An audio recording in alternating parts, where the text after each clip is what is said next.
Hey gamers, we're back with another episode of Let's Create a Competitive Card Game. In this episode, we will be coming up with some more effects for cards. So let's go ahead and get started. Alright, so last episode was a fairly long episode. We went ahead and wrote a program to auto-generate these stats for followers. And the way that program worked is it prompted you with the type of follower the card was, as well as how many cost, benefits, or negative cost and or negative benefits the card had. And from that information, it would print out either the attack and defense for your cards. So what we're going to do today is we're going to do the effects for the talent cards, and this will just be the effects for what I'll call the universal talents. So these talents aren't restricted to a specific guild. Now I went ahead and kind of wrote down these effects or typed them in so that the whole episode isn't just me typing. So what I'll do is I'll go over the effects and also the art description, which I sent to the artist. Alright, so the first effect we have is that you can draw 2 cards and then discard 1 card. So that is a fairly common effect in card games. Sometimes you can just draw 2 cards, i.e. Pot of Greed, and other times you have to discard. So for this effect, yeah, you'll draw 2 and you'll discard. And remember, talents are cards that you can only use on your turn. And on your turn, you can use talents to respond to other cards being played.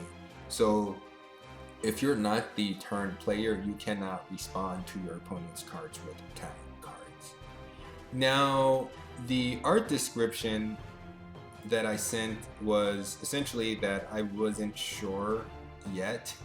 And basically, what that means is the artist and I have kind of come to an understanding where I can tell her sort of the effect of the card, and from there she will just come up with some concepts until I give her an actual description. Alright, so the next effect is that you can only play this card if you've played no other cards that turn, and what it does is it destroys all the cards in the now, and you may not play followers that turn. So this card will probably be a high costed card, as it does just completely wipe out the board. And it does say destroy all cards, not just followers. So yeah, it is a complete reset. And the description which I sent to the artist was that the idea I have is that there's a huge battle between, say, all the races, and something catastrophic is happening, which is essentially making everyone retreat in terror. Now I think that will be kind of hard to draw an image for that, so I may need to come up with a new description. Alright, so on to the next effect. We have pretty much the basic simple destroy target card and opponent controls. That is a fairly basic effect in games. Now all of these universal sort of effects will probably be a little bit basic. When we start getting into guild specific effects, that's where there will be a lot more focused effects. Now the description that I sent to the artist was that I wanted a thunderbolt striking something, maybe like the ground or a tree or something like that.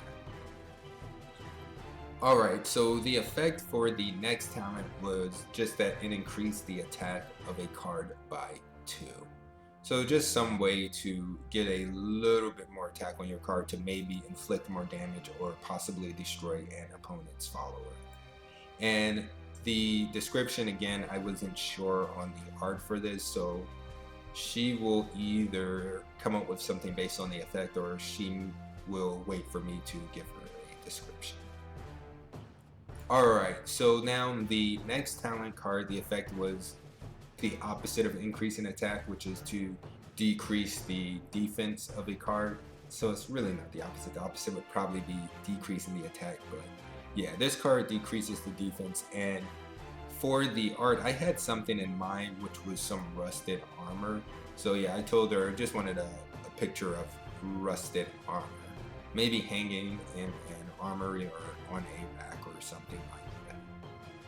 Now, the next effect was that this card would restore 3 life to target non-class card with life. So if any of your companions have life, or a relic has life, or followers, they would get 3 life back. And the art description was a ray of light on an injured character. So maybe someone sitting in a meadow with a bright ray of light on them or something like that. So the next talent card was that you could reduce your life by 10 and your opponent would lose 10 life. So yeah, this will be an interesting effect, as if you're in the lead on life, this is a really good effect. However, it can come back to bite you on your next turn. But yeah, so the description I sent was an image of a pyromancer playing with fire and hurting themselves and someone or something else. Alright, now the last talent card's effect was that you could only play it during the damage assigning phase, and what it would do is that it would remove a defender from combat. And the way that works is during the damage assigning phase, if a card stops being a defender, then any card that has assigned damage to that card gets to reassign damage to another card, if one exists, another defender, or just assign it to the player's class card. And the description I gave was just some adult pulling a kid who is trying to rush away. So yeah, these are all the talent card effects, and I'm thinking once I come up with all of the effects, then I'll come in and start putting in the cost for some of these cards. Now, the program that we wrote last episode, it only works for followers. It doesn't work for talents and relics or skills. And the reasoning behind that is that every card type has a different inherent value. So followers have a different inherent value than companions, skills, talents, and relics, and so forth. So probably a card that is probably worth the most for its inherent value would probably be a skill card, since you can use it on either player's turn. But yeah, this is the end of this episode, and if you like these episodes, please be sure to like, subscribe, and all of that other good stuff. Thanks.